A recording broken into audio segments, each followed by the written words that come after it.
IVM. Hi, everybody. Just wanted to ask everyone for a quick favor. We're running a brand survey right now and would really appreciate it if you could let us know what you think about the advertising on IVM. Go to ivmpodcast.com/survey and do let us know. As part of this, we'll be selecting 10 random participants and sending them some IVM swag, so do fill out those surveys.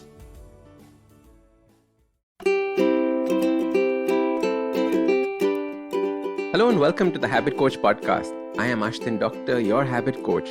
And today we're going to be talking about yoga. You know, this is something that is such an interesting conversation because there are so many different aspects to yoga and there's so many misinterpretations of yoga or different ways or myths around it.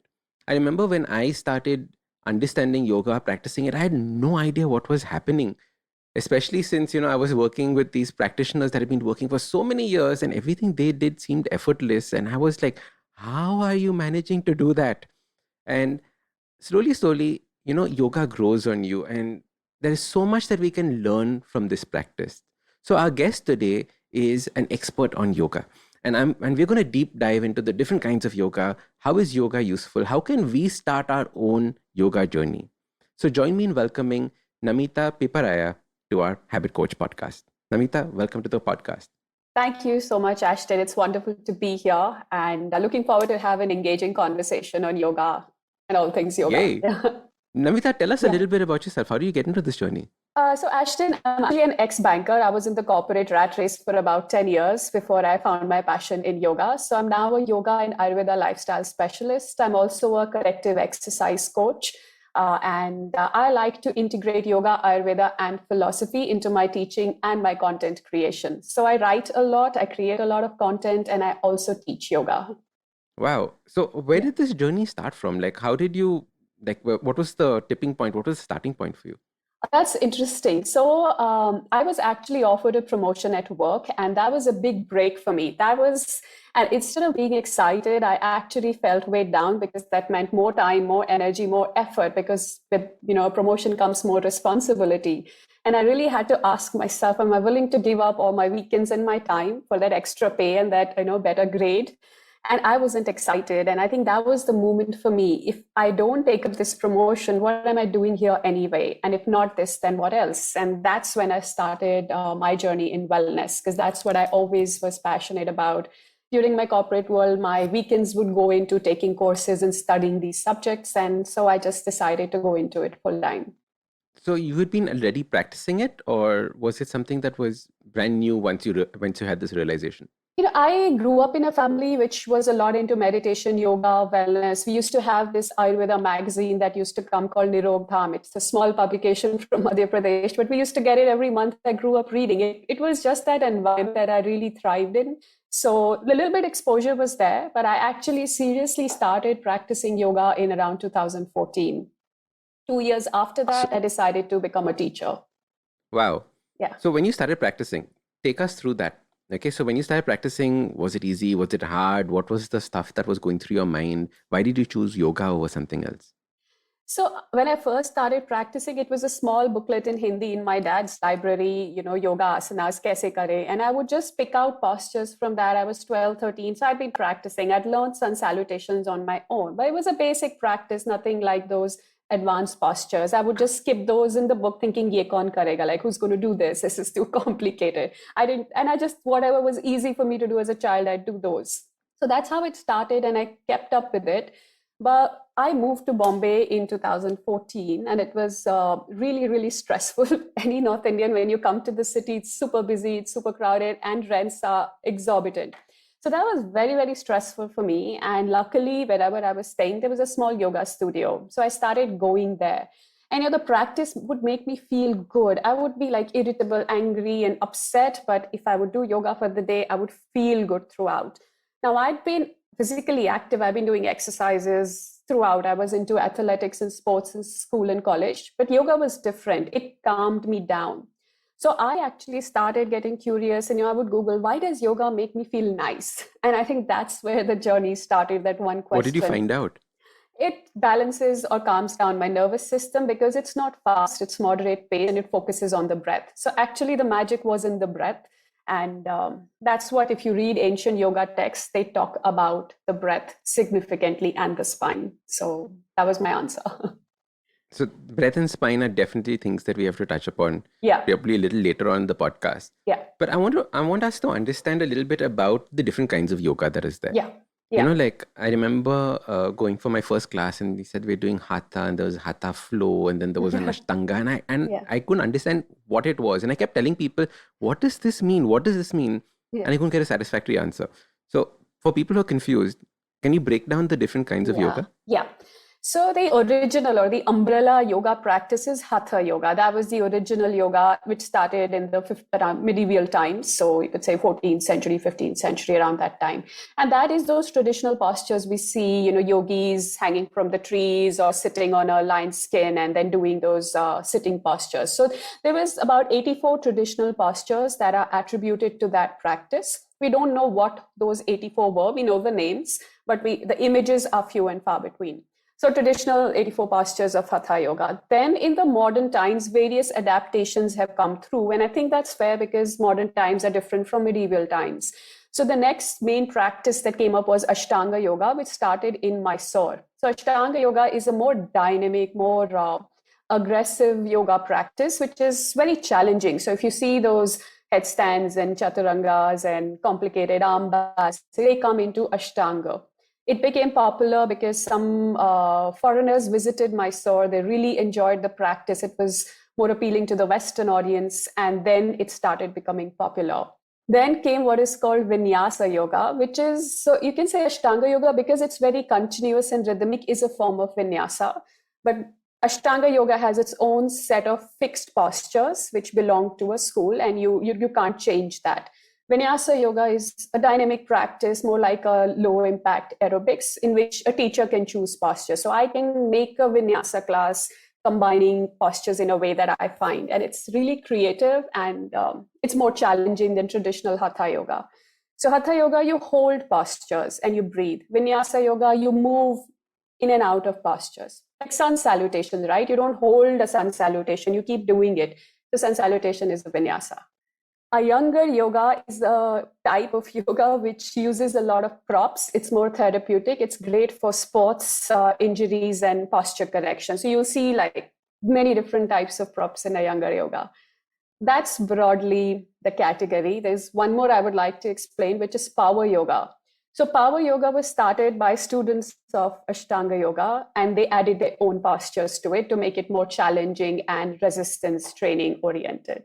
Was that too much information? Blown. Okay, so Yeah. let's break it down. So Hatha yoga is the original one that consists of those 84 different postures, right? Yeah. And what are those kinds of postures? These are, like you said, those are not the hardcore yoga postures. So No, they are. What are those? They are. So they are. So you will have your headstand, Padmasan, Siddhasan, Vajrasan, Viparit Karni. So these postures, Paschimottanasana, which is your forward bend, they're all apart. So they are hardcore. There is one book actually which covers a fair bit of them with color drawings from that time. It's just that the way they are integrated in Ashtanga is more dynamic. You keep moving in and out like a cycle. You are repeating them multiple times. Whereas in a Hatha class, you hold a posture for 30 seconds or so. In a Vinyasa class, you may just hold it for 10 seconds and repeat 10 seconds and repeat like a loop. So now, say somebody is starting the yoga journey. Yeah. Right? Yeah. How should they choose which one to start off with? What should you choose it like basis your personality? Should you choose it based whatever is available to you around the house, around the place where you stay? Like, how should you think about these 6? So 3 ways to go about it. One, you've said basis availability. Sometimes if there's no availability, you don't really have a choice. So the question, it doesn't arise. Second, well, luckily now everything's on Zoom. So. On Zoom and online. Thanks to the pandemic, now that problem is not there. No, I shouldn't say thanks, but one of the things, I'm sorry for that terminology, but... No, it is because it has opened up the world. Like we are able to do this podcast only because of Zoom and pandemic and all of that had happened. Otherwise, we wouldn't be able to. So there are a lot of positives that have come out as well from it. Exactly. So that was my intention as well. And so one is you follow your intuition, and I'm a great believer in intuitive living because we are empowered to make the right decisions for ourselves. We don't always need somebody to tell us what is right for us.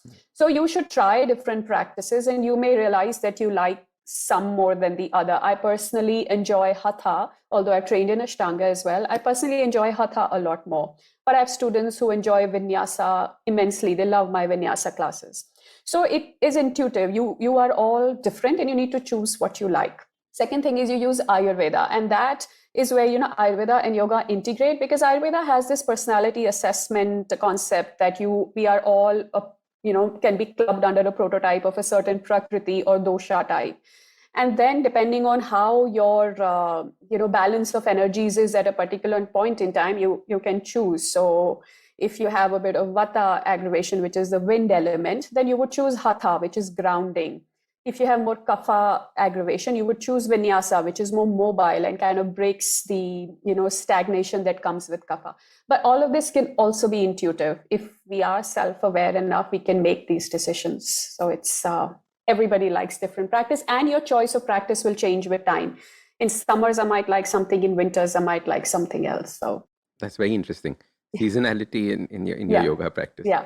But you said something very important, which was that in Ayurveda, if you have a Vata personality, you would choose, for example, a more dynamic form, right? Yeah. Slower grounding form. A more grounding form, sorry. Yeah. So you would choose the opposite of what kind of personality you have. Yeah. Right? So do you choose the opposite of what you typically live your life as? Or do you choose something that you're in sync with? So if like I'm a hyper person, do I choose a hyper yoga as well? Like a vinyasa flow kind of a thing? Or do I do something that's more calming? So when I say, just little thing I would like to add, when you say if I have a Vata type, so in Ayurveda, there are two things. One is the personality you are born with, which is your core blueprint, which doesn't change. And one is the mix of doshas at the current point in time, which because of my lifestyle, diet habits, environment may have changed. So if my balance of energies is different from what I was born with, I will have imbalances. So if you're a Vata personality who's well balanced, whose mix of Vata, Pitta, Kapha is same as your nature, your true nature, then yes, you can pursue those dynamic practices because it's working for you. But if you're a Vata person who's from fatigue, who has lots of aches and pains, who's facing a burnout, who has anxiety, then clearly you need to counterbalance because that imbalance has happened. So if your life is good and healthy, there is no imbalance, you should go with whatever appeals to you. But because a Vata person will have a tendency to choose something hyper, they want to run, they want to do vinyasa, they want to push themselves, they're light and airy, they're great communicators and very creative as well. So if you're a Vata person who's giving speeches every day and then running every day and are not really counterbalancing that in any way, then your yoga practice can help you do that. That's when it becomes therapeutic. So it's something that you would either get assessed by an Ayurvedic doctor or a specialist, or you would understand that for yourself through introspection and self-awareness. Very, very interesting. Very interesting. Okay, so now, why should somebody start a yoga practice? Like, what are the reasons why they should start one? So there can be a couple of reasons. I personally think the strongest reason to start a yoga practice is stress management. It's a great stress management tool because it was designed to be that. It was designed to be eventually a meditation practice. So you start with asanas, which help release tension and stiffness from the body. It puts you in a more calm state. Then you move to pranayama, which is then relaxing your nervous system even further, improving your parasympathetic tone. And when everything is nice and settled, there is no storm of thoughts going on as much, you can move to meditation. So this, yoga very nicely brings you to meditation practice and helps you enjoy your meditation practice even more. That's one. Second is to be active. Now it's very accessible. You just need a yoga mat. You can do it in a hotel room, just lay out a towel and practice on that. Anybody of any age can modify. It's personalized, it's customizable. So if you want to get some movement, if you're generally inactive, you don't have a lot of time to go to a gym or somewhere out in the comfort of your home. So it is a movement, a moderately challenging movement-based practice as well. So two broad reasons I would give. I personally feel strongest is stress management because you can move in many other ways.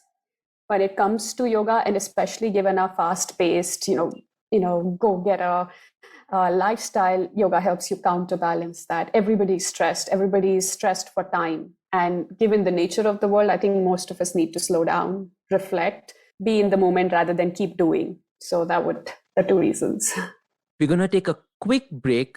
See you on the other side. Hey, it's been another great week on the IVM Podcast Network.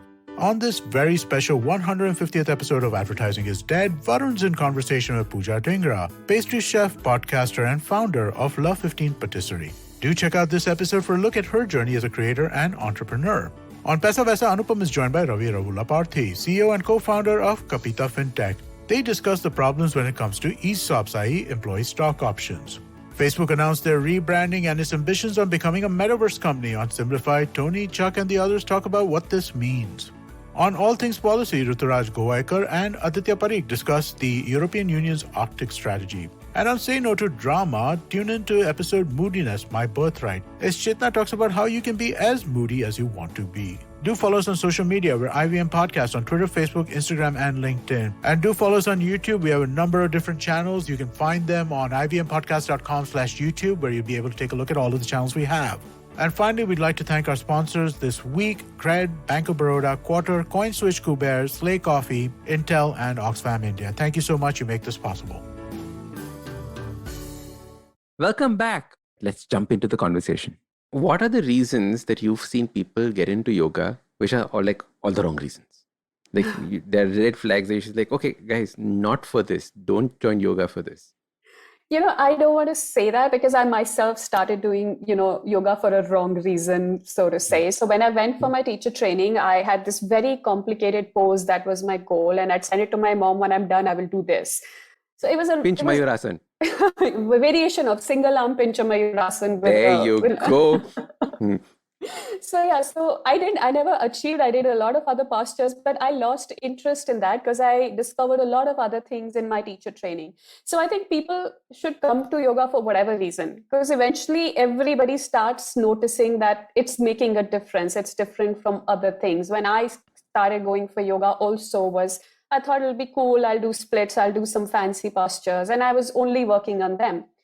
So everybody joined. Nobody joins to become peaceful or calm. No one's, because we are like the doers. We're not really used to being unless we get some training through it like yoga. It's only with practice that we start moving in that direction. So I would say, whatever reason you have, come to my class or come to any class, go for yoga. You will eventually, most people will discover there is more to it. Some won't, but that's everybody's individual journey. But yeah, there's a lot of marketing that happens by using yoga. Just the other day, a friend in the US sent me a picture of a charpai, the Indian cart, it's called in Haryana, the charpai.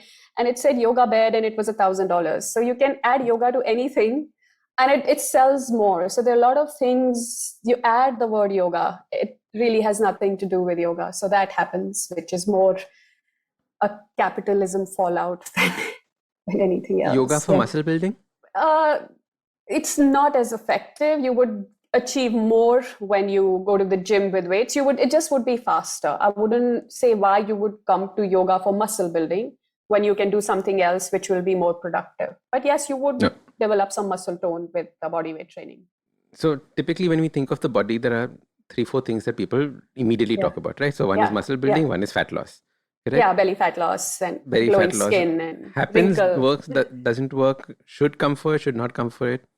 I think it's unfortunate because when it comes to fat loss or, particularly fat loss, it's not really exercise, it's diet. So much research has happened, and yet we see people really pushing themselves at the gym for that fat loss, and it really is counterproductive. It increases your stress levels, it lowers your immunity, it primes you up for a burnout and fatigue.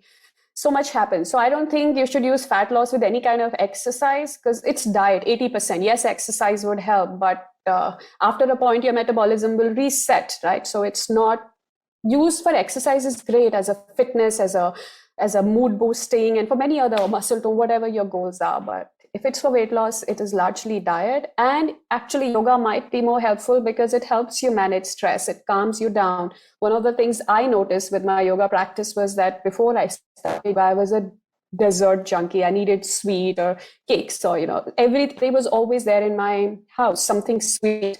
And I was there in Mysore for 6 months. I took an extended training. And 2 months into my practice, I realized I was having those sweet cravings. I actually was not having any dessert at all for many months after that. So it was just stress management. When you're stressed, you crave that stress relief through food, which is not really required in terms of hunger, but more in terms of mental relaxation. And I think, so as far as your weight is related to stress, yoga will help. But so Lovely. Okay. yeah. Absolutely love that answer, because you hit the nail on the head, right? Everyone tries to do these exercise things hoping that the fat loss and weight loss and all of that happens, but you have to practice the don't put in your mouth asana, right? Like stop eating so much, or stop eating that kind of food. Focus on the food that you're eating. Now what I wanted to ask you is, think of a journey that people can follow, right? What would a journey for growth be in yoga? So where would people typically start? What would the first 2-3 months look like? After 3 months, what would the practice look like? And then what would the growth path be? Do people really need to go to a retreat? Do they have to go to and stay in an ashram? What is the process that yoga can follow for people? So the intended process by the founders of yoga, I'll come to that first. So even the founders of Hatha Yoga said that this practice is being shared only and only for you to practice Raja Yoga, which was meditation. So typically you start with asana, which is a body-oriented practice. Everybody can relate to it. With meditation or pranayama, people like, I don't know what to do, I don't know how to start, but everybody can come and do tree pose. It's not challenging, it's tangible. So it's easy, and it starts preparing you, starts grooming you, because, okay, you've done tree pose, now you have to stand 30 seconds, breathe. You learn to, be in the present moment. So that's a very good training. So typically you would start with asanas, and you don't know how long it will take. Some people might start enjoying pranayama within 3 months. Some people may take years. And naturally, everybody has to practice some pranayama at least 5 minutes every day, doing a proper yoga training. And that's when you start moving a little bit inwards. You start forgetting about the body and start focusing on the breath. And I think breath is the foundational tool. So that's what you would practice. You would increase your time of pranayama over time. And then you come to meditation. So the progress would be first to begin with most time spent on asana practice and little time on pranayama meditation. Then more time on pranayama, and then eventually more time on meditation. So current recommendation from the scientific community is at least 30 minutes, 15 to 30 minutes of meditation every day to get some tangible benefits. When you go to the Indian spiritual gurus, they recommend 2 hours of Simran or meditation a day. So that's the journey you can look at, but it's not relatable in today's age. So 15 to 30 minutes of meditation, when you can get to, you should try to sustain that. And asana practice can start taking a backseat unless you have time to do both, is the journey. Interesting. So for a newbie, say like me, okay, completely newbie, where should my yoga practice start? Like, what should I be doing? How many times a day? What should my yoga practice look like when I begin? Yeah. So I talk about what is called the rule of X. So X could be a number like 3, 5, 6, 9, but let's take 5 because that's doable and meaningful. So you do 5 rounds of sun salutations to start with. You pick 5 basic postures for the day. You do 5 minutes of pranayama, you do 5 minutes of meditation. If 20 minutes you don't have, make it 3. And then, you can vary. So that's your rule of X. More time you have, you make it 9. And, people wonder what postures to choose. It really doesn't matter as much. Let it be intuitive. Pick the 5 you enjoy the most. So as soon as you get into them, you really like it. Or there's some basic rules. You take 1 single leg balance, which is like your tree pose. You take 1 side bend. You take 1 back bend, 1 forward bend, 1 twist, and a relaxation pose like Shavasana, child pose. So various movements of the body in different planes of motion is one thumb rule, or when you start any 5 or 6 that you really like. And you hold these for?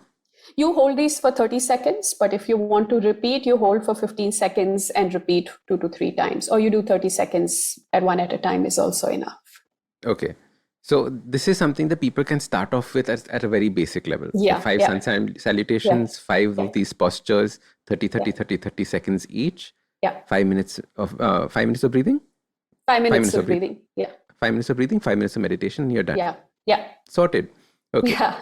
Lovely. So I think this is a great place that people can start off with. Right, I normally tell right. people, when you want to start off with a yoga practice, don't think half an hour, Yeah, right? Don't very even good. think Yeah, about because then you come up with all sorts of excuses saying like, true. I only have 15 minutes. There's no way I can finish my Yeah, half an hour class. So I won't do it today.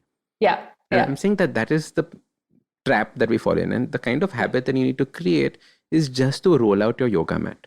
Absolutely. So well said, Ashton. That's so true that it's consistency, not intensity or the amount of time. When you build a yoga practice, even 10 minutes is enough. Get regular with 10 minutes, it'll become more over time. Absolutely. Because Yeah. for many people, rolling out that yoga mat is the first challenge. Yeah. Correct? Yeah. Everyone can roll out the yoga mat. So at least Yeah. do Yeah. that, Yeah. and even if you don't have time, just sit on it. Right? Yeah. At least you'll be able to sit on it. Maybe you'll stretch a little, you'll do a little bit of, moving left, Exactly. right. Something will happen. Yeah. And it's I call them yoga capsule. Using, like if you don't have 20 minutes, you only have 10 minutes, then it's a good time to just do breathing practice and meditation. If you more than 10 minutes, then do, physical practice as well, the asana part. So a Papa Yoga capsule for 5 minutes, it's going to set you for the day because breathing is effective, that effective. That's so cool. Papa yoga Yeah. capsule. Very cool. Yeah. Nice. Okay. Thanks. So this people can immediately start off with and do, right? Yeah. Yeah. Now, as a newbie, what are the things that I should be focusing on? Like we said right in the beginning, we spoke about breath, we spoke about spine. Yeah. Like, are there 3-4 things like that we need to focus on when we're thinking about yoga? Yeah, a couple of things. One is obviously the breath. So as soon as you assume a posture, you start focusing on the breath. Whatever pace it is, it's often beginners tend to start breathing deeply, and you'll notice this. And there is this effort, a lot of effort. The moment I say breathe, and there's that tendency to do that. So when I tell, or a yoga teacher tells you to breathe, all they're asking you to do is just become aware of it and not to do it forcefully, but notice that expansion. So it's more of a mindfulness practice. One is that, so breath is important. Second is alignment. Now that often gets a lot of people concerned, are they doing it right or not? For that, there are only two things. One, don't look at the aesthetics of a pose, because because somebody is really advanced or has been practicing for many years, their pose may look very elegant, but it's perfectly all right to use props like a rope or a belt or a block to help you make your alignment right. So don't worry about the aesthetics, use the props. Second, you should never be in pain. No posture should make you feel like you're in a kind of discomfort. Little bit of stress all of us put ourselves through exercise, but by pain I mean like uncomfortable pain that's not suitable. That's the second. That's very important. Can I just pause on this one? Yeah. So what is the limit that you should be taking? For example, a stretch to? Yeah. So it's like if you had to scale it on 10, right? 10 is like, I'm about to break. And 0 is, this is like nothing. Where would you put the stretch response? Where should it be?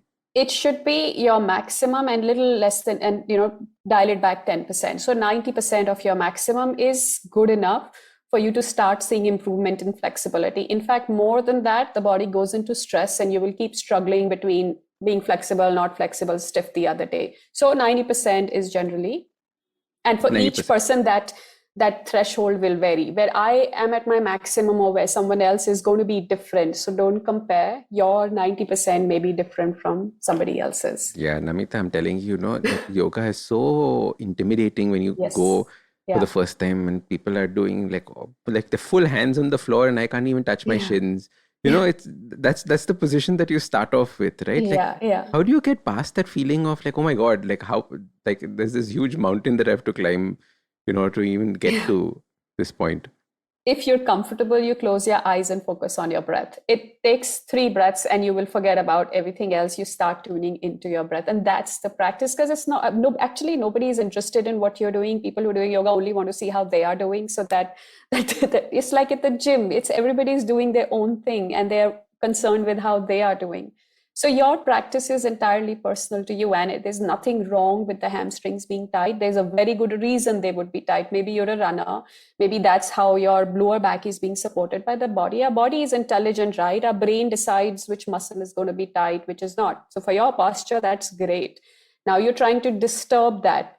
You're trying to tell your brain, no, do this. It has to be done in a very careful manner. It should not be that other people are doing it, that I will force myself or I will really want to get my hands to touch the ground. So that's not helpful. So close your eyes, focus on your breath, and just observe the sensations in the body. That's what I would say. So don't get intimidated by people around you. If you find it difficult doing a pose, that is enough.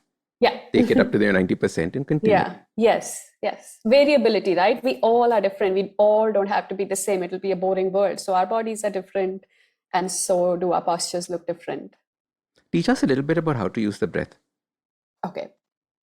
The foundation, the number one thing about the breath is that you should create expansion when you breathe in. So which means like a balloon, as you breathe in, the lungs are expanding, or rather the diaphragm is going down, which is why the lungs are expanding. And as you exhale, there is contraction.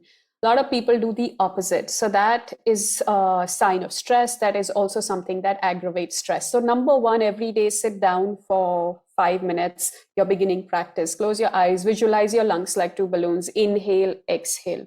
A lot of times you see people place their hands on their, which is your sectional breathing, around the navel area. So when you breathe in, you will feel that expansion across your hands. So that is foundational breathing, diaphragmatic breathing. You must get that right before you do any other pranayama practice. That is what you do in most yoga postures. But many times in yoga postures, you actually pull your belly in, which is when you do chest breathing. So that also happens. That varies. You will know.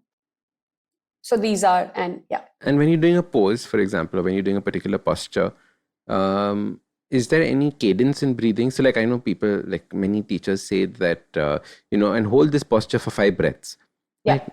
Yeah. Now my 5 breaths can be yeah.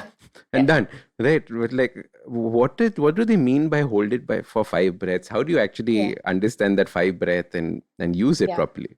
So 5 breaths is actually, so this concept comes from what is called the Mysore style of training, where you will have 30 students in a class and everybody's doing their own practice. There's no one teacher telling everybody to do the same pose. Everybody has a list of poses. They keep doing it. They start with holding the pose for 5 breaths or 9 breaths. But when you're in a group class, that cannot happen because everybody's breath is different. So it is fine. When you're doing your own practice, you start with holding the pose for 5 breaths, because as you keep practicing, those 5 breaths will take longer and longer. So, in the first month of your practice, those 5 breaths may take only 10 seconds, 15 seconds. Over a period of time, you take it up to a minute. So when you start, it's typically 15 breaths a minute. And, eventually it should be 5 breaths a minute. Not should be, it's the goal you're looking at. You take longer and longer to finish those 5 breaths. That's the purpose. And is it a conscious breath that you're taking, or is it allowing your body to do what it does? No, when you focus on the breath, there's a bit of conscious awareness there, because if you lose awareness, you lose the breath. It's you're using the breath to stay in the moment, and it's not a lot of effort. So like I said, there is no effort like that. There is just a gentle nudge, to, because as soon as awareness comes, your breathing will change. And that's the change you're going for. So there are 4 parts to the breath. So there's the in breath, there's the hold, there's an out breath, and there's an out hold, correct? Yeah. In yoga, do they tell you about what percentage of each they should be? Like, should it be a long inhale, short hold, long hold? Like, how does that work? Inhalation has the least importance. So inhalation is the lowest. So before we come to retention, just to take it sequentially, first get your inhalation right, which is your expansion. Exhalation is, then you have your exhalation. Your exhalation is longer than your inhalation, almost double. So if you inhale for 4 seconds, you try and exhale for 8 seconds. Your retention is even more. So there's a lot of focus on retention, but that's a complicated process. So people should all be careful. So it is usually 1:4:2. So if you inhale for 4, you hold for 16, you exhale for 8. So retention has most importance, and your inhalation has the least importance. So and which it's is an why exhale hold that we talk about. Inhale, exhale, hold also we talk about, but that is something that different schools have different, views on. It is 1:4:2:4 is also some people. So retention at both. 2 is 1:4 is 2. So 4-second inhale, 16-second hold, 8-second exhale, and then you hold for either 8 or 16 seconds. But that varies by school. Traditionally, this 1:4:2 is. Okay. is what 1 we is to aim 4 is for. to 2. Fine, got it. Understood. All right. Interesting, because, for these fundamentals in a class, no one gets the time to talk about Yeah. and understand, right? So it's so Yeah. important for us to learn these things. And when we think about yoga, there is a bit of intimidation if you're doing it for the first time. Yeah. If you're a practitioner, obviously you've gone through it, you've gone through your teachers, and you've learned from them in that process. Yeah. Lovely. Any last thoughts on yoga that you feel that our audience should know, on how to make it a habit? How should they take it and build consistency and almost make it a part of their lifestyle? Absolutely. Like I said, there are two messages that I would like to give. That one, don't worry about how intense your yoga practice is. That is irrelevant. It is the consistency. You're going to see a difference if you just become regular with whatever style or, intensity of yoga you are doing. If you show up at least 5 days in a week or 4 days in a week on your mat, 10 minutes, 20 minutes, it's fine. Second, try to incorporate all 3 pillars, which is asana, pranayam, and meditation. It can be intimidating. What do I do? But just do 3 minutes of meditation. Do 1 minute of meditation. Doesn't matter. Just do. Make it like a tick mark. If it's a goal, it'll get done. Don't ignore it, because that's very, very powerful. And the young people are most resistant to it. But the earlier you build this practice, the easier it gets for you over time. So I would say, even if it's just 1 minute on your timer you put and you close your eyes and sit, it's helpful rather than not doing it at all. So 3 pillars, all 3 are important. Superb. Don't just think of it as a physical practice. Think of it as building your breathing and your meditation into it as well. And then you will understand it in its completeness. Love it. Yeah. Thank you. Namita, thank you so much for coming on the Habit Coach podcast and sharing this with us. How can people get in touch with you, continue this conversation with you? Where are you available? Thanks, Ashdin. I am very active on Instagram. My handle is Yoganama. They can write to me also at namita@yoganama.com. I also have a website by the same name, yoganama.com. So please feel free to get in touch with me on either of these platforms. And you conduct classes as well online? Yes, I do conduct, and the details would be available on my website. I also have a OTT yoga platform called Yoganama TV, on which you will find hundreds of my recorded videos, pranayam, meditation courses that you can subscribe to and Where is this available?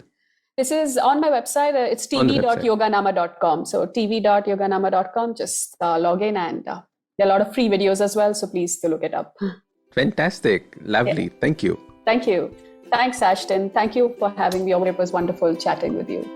Yay. If you like this podcast, don't forget to check out other interesting podcasts on the IVM network. You can listen to us on the IVM Podcast app or ivmpodcast.com. You can also follow us on social media. We are at IVM Podcasts on Twitter and Instagram.